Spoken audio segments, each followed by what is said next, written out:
মাধ্যমিক বাতিল ৩৪ জনের, সব মিলিয়ে ৩৪ জনের পরীক্ষা বাতিল। শেষ দিনেও প্রশ্নের ছবি সোশ্যাল মিডিয়ায়। সোমরাজ রয়েছে আমার সঙ্গে, সোমরাজের সঙ্গে কথা বলবো। তার মানে সোমরাজ, নজিরবিহীন পদক্ষেপ বলা চলে পর্ষদের। তো একদমই মাধ্যমিক পরীক্ষার প্রথম দিন থেকে আমরা দেখেছিলাম যে একের পর এক পরীক্ষার্থী তারা প্রশ্নপত্রের ছবি তুলছেন, সোশ্যাল সাইটে আপলোড করছেন, তেমনটাই অভিযোগ উঠে আসে। আর এবার এই অভিযোগই মোট ৩৪ জন পরীক্ষার্থীর পরীক্ষা বাতিল হলো, যাকে কার্যত নজিরবিহীন বলে দাবি করা হচ্ছে। তার কারণ সাম্প্রতিক সময় মাধ্যমিক পরীক্ষা চলাকালীন এত সংখ্যক ছাত্রছাত্রীর পরীক্ষা বাতিলের ইতিহাস সাম্প্রতিক সময়ে নেই।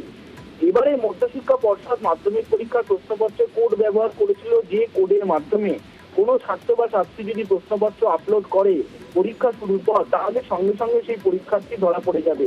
সেই মডেলেই এবার সাফল্য এসেছে মধ্যশিক্ষা পর্ষদের কাছে। কিন্তু তার সঙ্গে এটাও ঠিক যে ৩৪ জন পরীক্ষার্থীর পরীক্ষা বাতিল করতে হয়েছে মধ্যশিক্ষা পর্ষদকে, এবং এই ৩৪ জনের মধ্যে বেশিরভাগই মালদা জেলা থেকেই বাতিল করা হয়েছে, তেমনটাই পর্ষদ সূত্রে দাবি করা হচ্ছে।